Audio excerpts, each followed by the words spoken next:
La culpabilité, mais que signifie en fait ce sentiment de culpabilité ? Même si dit comme ça, la culpabilité sonne comme quelque chose de négatif, eh bien sache qu'elle a aussi un bon côté, puisqu'elle sert de signal pour t'indiquer que tu as mal agi.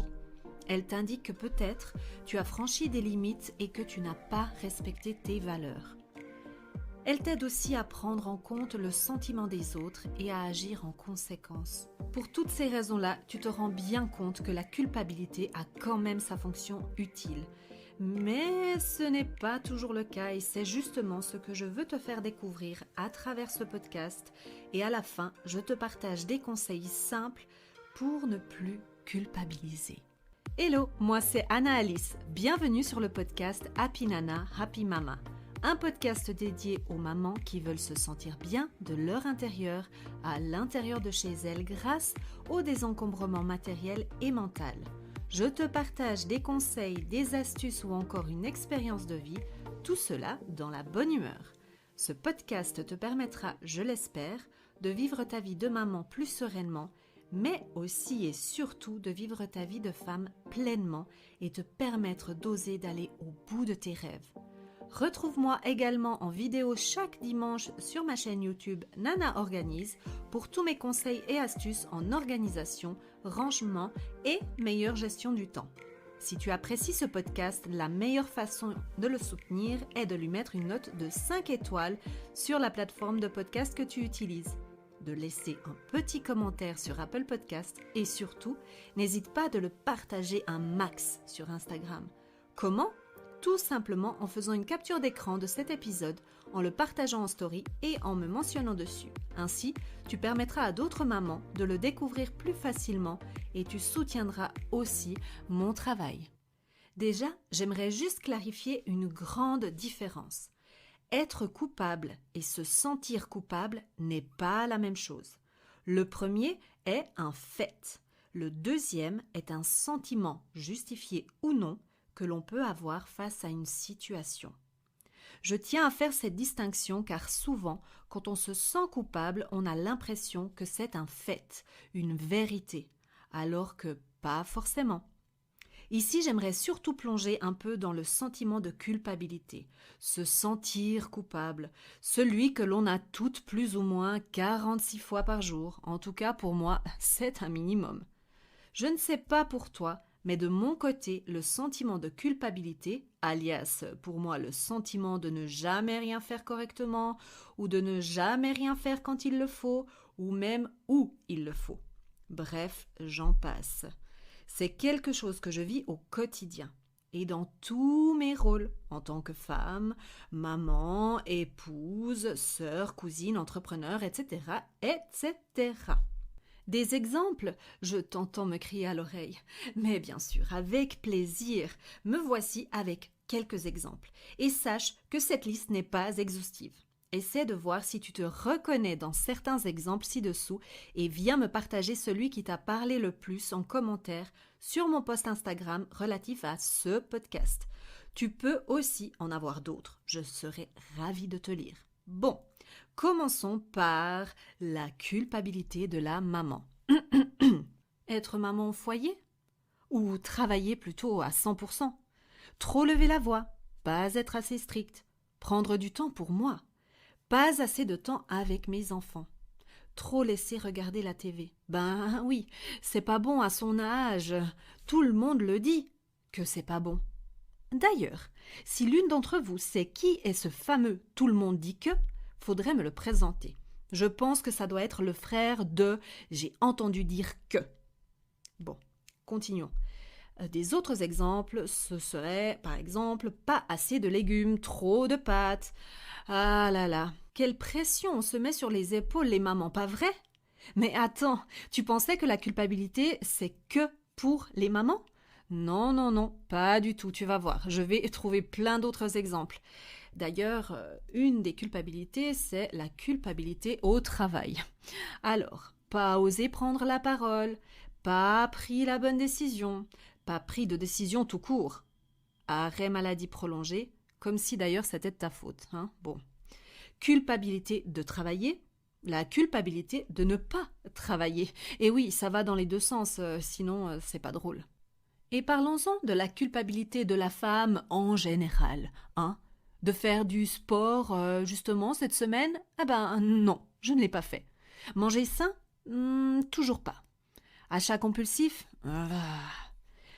Maison étincelante, même quand je dors? Nettoyer, balayer, astiquer, casa toujours pimpante. Oui, ça c'était un petit cadeau pour toi. Eh bien non, toujours pas. Et dois-je vraiment parler de la culpabilité envers ta partenaire de vie? Bon, allez, quelques exemples. Et voilà que je crie, je m'emporte encore et encore. Je critique, j'accuse, je reproche. Qui ne l'a jamais fait, hein? Est-ce que tu t'es déjà arrêté une fois pour te poser la question du pourquoi cette culpabilité est quasi permanente? Car moi je l'ai fait, justement pour cet exercice, pour ce podcast. Je ne sais pas combien de fois aujourd'hui tu t'es senti peut-être coupable de quelque chose. Prends juste 2 minutes pour te rendre compte de cela. Je pense qu'on peut toutes et tous, d'ailleurs, se retrouver dans une situation où l'on se sent coupable. Et c'est OK. Ce qui l'est moins, par contre, à mon sens, c'est quand ça devient presque une obsession. On culpabilise pour tout et n'importe quoi à presque se mettre dans un rôle de victime. Oh, et non, ne t'inquiète pas, je ne te jette pas la pierre. Je suis souvent madame, je fais tout faux, je ne sais rien faire, et puis de toute façon, je suis nulle, kind of girl. Tu vois le genre? Comme dans toutes les situations de la vie, ce qui est exagéré est mauvais pour nous, tout simplement. Et par exemple, juste un exemple, et si on arrêtait de se sentir coupable et qu'on appréciait une bonne fois pour toute la vie sans se prendre la tête? Ça te dit à toi? Ouais, moi oui en tout cas. Allez, pour 2021, on dépose notre valise pleine de culpabilité et tout de suite, on va se sentir plus légère. Deal? Mais, car il y a un mais, pour cela, il faut que l'on regarde droit dans les yeux les divers types de culpabilité qui se présentent à nous. Comme tu le sais, si tu me suis déjà sur ma chaîne YouTube Nana Organise, j'aime classer les choses par catégorie. C'est un peu mon truc, quoi. C'est mon côté un peu suisse. Tu vois, un peu tac, tac, tac. Love you, Switzerland. Mettre dans des catégories, ça permet de voir mieux les choses et je trouve aussi que ça donne le sentiment de les maîtriser un peu mieux. Alors déjà, il faut comprendre qu'il y a, selon moi, 3 types de culpabilité. Nos fameuses catégories. Je les ai nommées. Culpabilité numéro 1, c'est la culpabilité du passé. Numéro 2, culpabilité de l'anticipation. Et culpabilité numéro 3, la culpabilité du quotidien. On va prendre pour chaque catégorie de culpabilité un exemple et un moyen simple pour agir immédiatement et te sentir mieux. Juste encore une petite chose, à la fin du podcast, je vais te partager un exercice très concret, très facile à faire pour affronter les situations stressantes que peuvent créer le sentiment de culpabilité, surtout celle du quotidien. Let's go! La culpabilité du passé. Ça peut être dû à un fait ancien, une situation que tu regrettes par rapport à quelque chose que tu as fait ou dit il y a longtemps par exemple. Dans ce cas-là, la meilleure chose à faire est de petit 1. Te réconcilier avec toi-même. Oui, je t'assure. Essayer de ne pas continuer à te culpabiliser sur quelque chose que, oui, tu as fait faux. D'accepter que tu as le droit à l'erreur, que tu as des faiblesses et que c'est OK. Des erreurs, tu en feras encore. Mais c'est aussi grâce à ces erreurs que tu es celle que tu es aujourd'hui. Tu as appris et tu avances. Si c'est avec une autre personne, pourrais-tu envisager une réconciliation? Peut-être une discussion, mettre simplement les choses à plat, accepter que tu as fait une erreur n'est pas une raison pour te le rabattre chaque jour sans cesse. Comme le dit la chanson, Let it go, let it go. Et oui, je chante beaucoup durant ce podcast. Écoute, c'est cadeau, c'est la fin de l'année. Et si l'autre personne, n'accepte pas, elle a le droit d'ailleurs, c'est à toi seul de t'accorder ce pardon pour pouvoir avancer. Deuxième culpabilité, c'est celle de l'anticipation. Comme son nom l'indique, on anticipe très clairement tous les faits et gestes de tout ce qui se passe autour de nous, mais qui ne se sont pas encore passés. En gros, Et pour utiliser un vocabulaire bien de chez nous, on se fait des films. Dans ce cas-là, mon conseil est simple. Premier, laisse que les choses se fassent naturellement. Si la situation arrive, accepte que tu ne prendras pas forcément la bonne décision, mais tu prendras une décision si nécessaire et c'est très bien comme ça. Petit 2, n'essaie pas de vouloir contrôler toutes les situations, car comme tu as déjà pu l'expérimenter dans ta vie, et si ce n'est pas encore le cas, eh bien ça viendra. Yes, sorry. Si quelque chose doit se passer, ça se passera, que tu le veuilles ou non, que tu l'aies anticipé ou non. So, let it go. Est-ce que je rechante de nouveau la chanson? Non, hein? Bon, je crois que tu as compris. Et last but not least, comme on dit en Angleterre, la troisième, c'est la culpabilité du quotidien. Celle-ci découle des moindres faits et gestes courants et peut facilement nous pourrir la vie. Par exemple, tu peux regretter chaque jour d'avoir fait telle chose ou de ne pas l'avoir fait, d'avoir dit ou ne pas avoir dit telle chose, d'avoir pu blesser quelqu'un par telle parole ou par telle remarque. Donc, tu te sens constamment coupable dans la relation avec les autres. Voici un exercice en 4 points qui va te permettre de déculpabiliser et affronter au mieux ces situations du quotidien qui peuvent vite tourner au calvaire. Si tu es en train de conduire ou en train de cuisiner, ou peu importe d'ailleurs si tu n'es pas... tu peux pas en fait prendre des notes tout simplement, ne t'inquiète pas, j'ai ajouté un lien sur les notes de ce podcast, de cet épisode, pour que tu puisses retrouver un document où tu pourras télécharger directement l'exercice. You're welcome. Donc, c'est parti. Exercice, point numéro 1, c'est reconnaître. Déjà, si tu prends conscience de ce sentiment de culpabilité et que oui, effectivement, tu te sens coupable dans une certaine situation, eh bien, c'est déjà un moyen de commencer à le reconnaître et d'apprendre à l'accepter. Ici, ça ne veut pas dire que tu es coupable. Rappelle-toi bien de la différence entre être coupable et le sentiment de culpabilité. C'est simplement d'accepter que tu te sens comme ça, que tu as ce sentiment. C'est tout.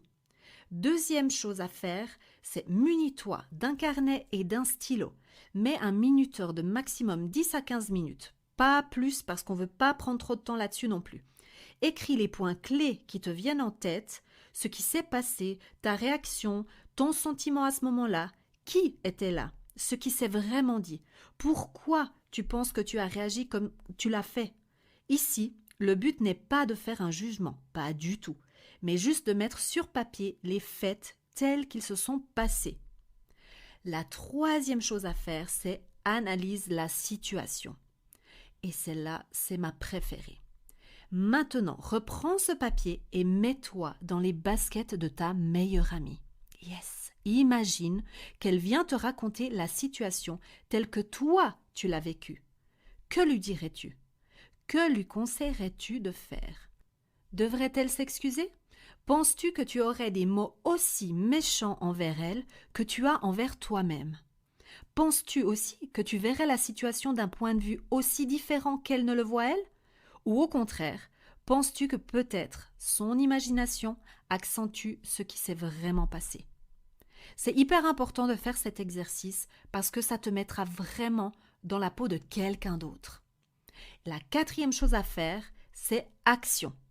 Bien sûr, si tu fais tout ça et que tu ne mets pas en action, ça ne sert à rien. Donc, on va passer à l'action. Alors, bien sûr que peut-être ce sentiment de culpabilité est justifié et à ce moment-là, pose-toi la question si tu peux aller t'excuser auprès de la personne concernée comme on l'a vu auparavant. Le fait d'avoir fait toute cette analyse te permettra de prendre du recul face à la situation et te permettra aussi de prendre des décisions plus réfléchies. Autre option, à la place d'écrire, tu peux aussi l'enregistrer sur ton téléphone. Comme si en fait tu racontais ta situation à quelqu'un, un peu comme je fais là le podcast. Tu t'enregistres tout simplement. Ça rendra l'exercice encore plus réaliste et encore plus fun. Ouais, bon, à part que peut-être je ne te garantis pas que tu n'arrêteras pas l'enregistrement à moitié. Une fois enregistré, écoute-toi parler. À chaque fois que tu te sens dans ce sentiment de culpabilité, qu'il remonte à la surface, prends ces quelques minutes pour refaire le même exercice. Pourquoi dans cet exercice, peut-être te poses-tu la question, je te fais te mettre dans la peau, dans les baskets de ta meilleure amie? Eh bien, c'est tout simple, car si tu imagines exactement la même situation que tu vis, mais que c'est ta meilleure amie qui te la raconte, tu n'auras jamais des paroles aussi méchantes ou même violentes envers elle que tu as peut-être envers toi quand ce sentiment de culpabilité vient te frapper. De cette manière-là, tu vas pouvoir voir la situation avec les yeux d'une autre personne, comme si tu pouvais l'analyser depuis l'extérieur. D'ailleurs, cet exercice fonctionne aussi dans d'autres situations. Une décision à prendre où tu hésites énormément, une situation un peu pénible au sein de ton couple et tu ne sais pas tellement à qui en parler, bref, tu l'auras compris, à partir du moment où tu te mets dans la peau de ta meilleure amie et que tu écoutes vraiment ce qui s'est passé, tu verras que ce sera plus facile de prendre des décisions réfléchies. Bon, maintenant pour terminer ce podcast, si je pouvais résumer en quelques phrases, je dirais que attention, roulement de tambour, on va passer dans le moment un peu sérieux du podcast. La culpabilité représente une des plus grandes entraves à l'estime de soi et à ta propre évolution en tant que femme. Que nous avons aussi tout le droit de nous tromper, de faire des fautes. Nous avons nos faiblesses, nos limites et nos peurs. Et c'est OK. Qu'il faut être responsable de nos propres actes, mais pas ceux des autres. Et que pour mieux avancer, il faut savoir lâcher prise. D'ailleurs, ne serait-ce pas un bon thème pour un prochain podcast? Qu'en penses-tu? Viens me le dire sur mon post Instagram. J'ai été ravie de partager ces quelques minutes avec toi et j'espère que ce podcast t'a plu. Si tu souhaites avoir plus confiance en toi et te libérer de tous ces sentiments qui peuvent te bloquer et t'empêcher d'avancer et devenir la femme que tu veux être, sache que tu n'as pas besoin de devenir quelqu'un d'autre. Tu as juste besoin d'avoir les bons outils, la bonne méthode et la bonne coach pour t'accompagner. Ensemble, on pourra travailler pour que tu te sentes bien de l'intérieur à ton intérieur. Je te propose un coaching de minimum 2 mois pour t'aider à avancer sur le chemin de tes objectifs, à devenir la femme que tu as toujours rêvé d'être et de t'épanouir. Pour en bénéficier, il te suffit de cliquer sur le lien dans les notes de cet épisode ou bien de te rendre directement sur mon site internet www.nanaorganise.com/coaching.